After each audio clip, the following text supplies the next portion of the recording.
ever feel like anxiety is holding you back? Like it's this thing, this invisible force that keeps you from really going after what you want. Yeah.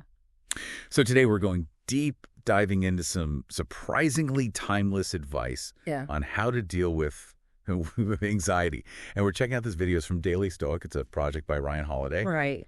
And he's bringing, this ancient Stoic philosophy to like a modern audience. It's interesting because I think we think about anxiety like it's a new problem, right? Right. But the Stoics, like way back when in ancient Greece, they were dealing with plagues and political instability and all sorts of craziness. Yeah. And the fact that they had tools to deal with that gives you a different perspective. It really does. It makes you realize this whole anxiety thing, it's not just us. Yeah. It's like a human thing. For sure. And one of the points that I thought was really interesting that the video made was this idea that anxiety is not just a feeling. Right. It's a habit. Yeah. A really costly one. Yeah. It's expensive, that's for sure. Yeah. And not just in terms of how we feel our well-being, but like the video even uses the phrase expensive habit, like it impacts other areas of our lives. Totally. And I think that's what really stuck with me about that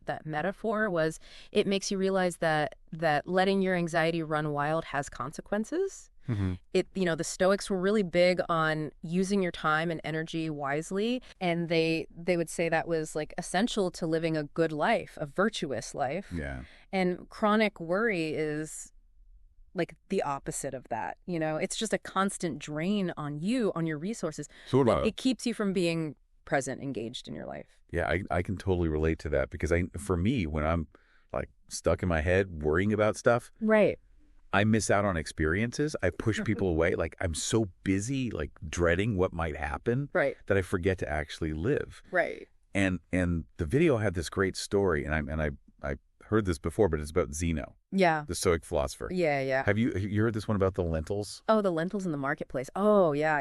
It's a classic. It's such a great image because you can just picture this. Like you're Zeno, you're walking through this crowded marketplace. Right. You've got your pot of lentils. Yeah. And suddenly, like out of nowhere, your teacher appears and smashes it. Right. Lentils everywhere. Yeah. What a mess. It's like, talk about an embarrassing moment. Total humiliation, Yeah, right? Yeah. But he uses it to make a point. Exactly. And he uses it to ask that question, like, was this within your control? Yeah. And of course, the answer is no. And what's so brilliant about that is it's like our own anxieties, right? Yeah. We build up these scenarios in our minds and they feel huge. Yeah.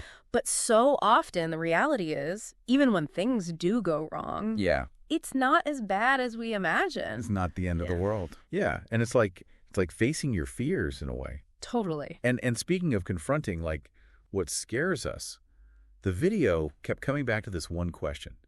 Is it in my control? In fact, they were saying that Ryan Holiday carries around this coin. I've seen that. That's engraved with that question on it. Yeah. And it seems so simple. Right. But I can see how it would be really powerful to like pull that out in the heat of the moment. Well, it's recognizing that difference between what you can actually control and what you can't.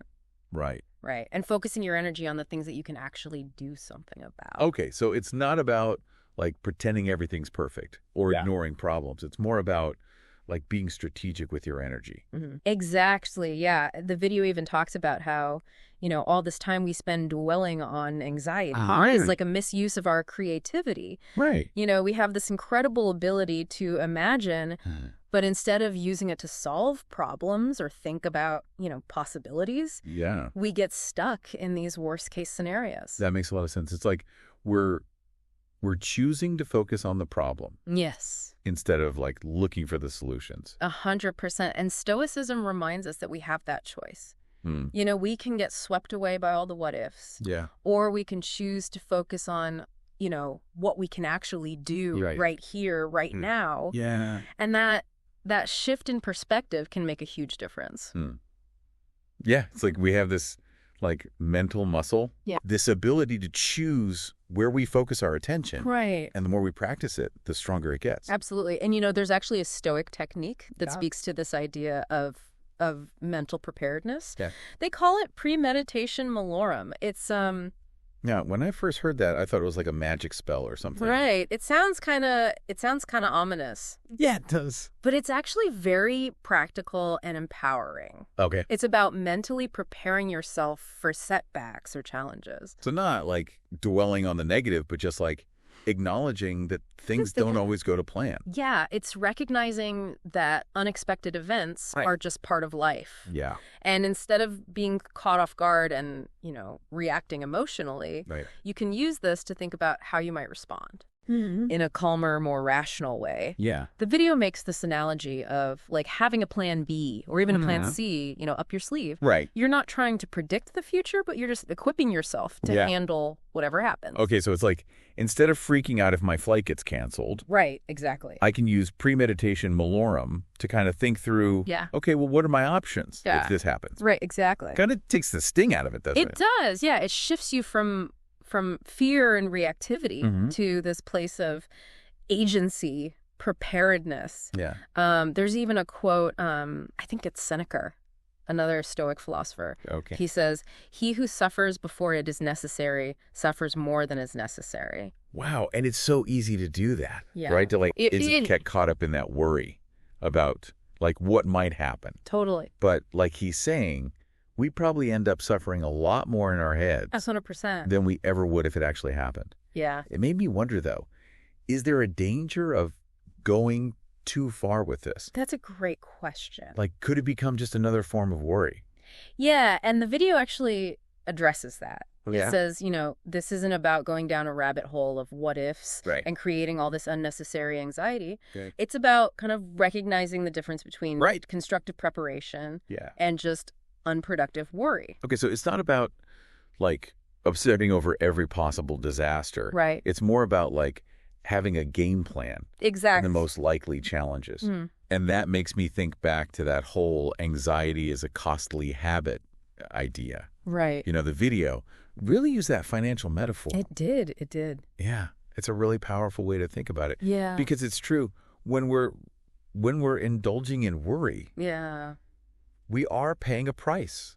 Right. It might be our time, our energy, our relationships, even our health. It's like we're sacrificing the present moment for something that might not even happen. Right. And in the process, we miss out on all the good stuff. Exactly. It's right in front of us. Yeah. There's that saying, worry is like paying interest on a debt you may never owe. It's a good one, yeah. Right. It really makes you stop and think. It does, yeah. It's like we forget we can actually handle whatever comes our way. Right. Most of the time. Exactly. And the Stoics weren't saying we should, like, be robots, right?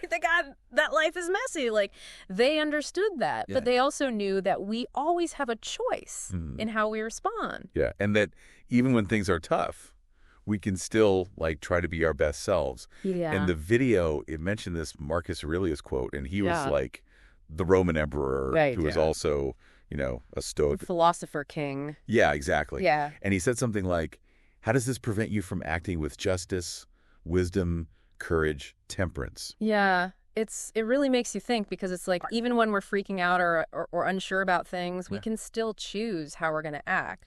Our situation might limit our options, but it doesn't like control who we are. Right. We can decide to like face those challenges head on. Exactly. Instead of letting anxiety call the shots. Right. It's like anxiety can throw obstacles our way, but it doesn't decide how we're going to get past them. Right. You get to choose how you move through it. Yeah. And the video also talked about like how we process emotions. Yeah. And, the Stoics weren't about just like shoving your feelings down. Right. They actually compared it to like putting your emotions on a credit card. Ooh, yeah. Which we've all been there, trying to outrun those uncomfortable feelings, only for them to like bite you later. Totally. Yeah, with interest. So how did the Stoics like suggest we deal with those feelings in a healthy way? Well, they were really into things like journaling, meditation, even just talking to someone you trust. Right.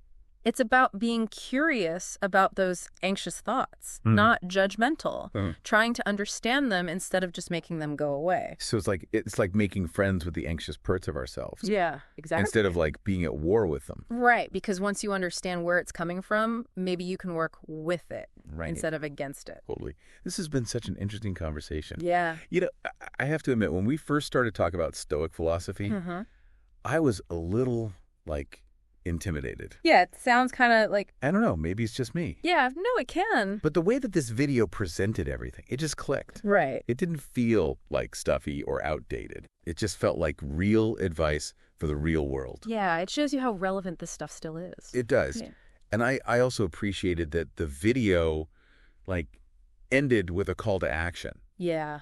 Because it's one thing to just, like, talk about this stuff. Right. But it's another to actually use it. It's like that saying knowing and not doing is like not knowing. Right, exactly. Yeah.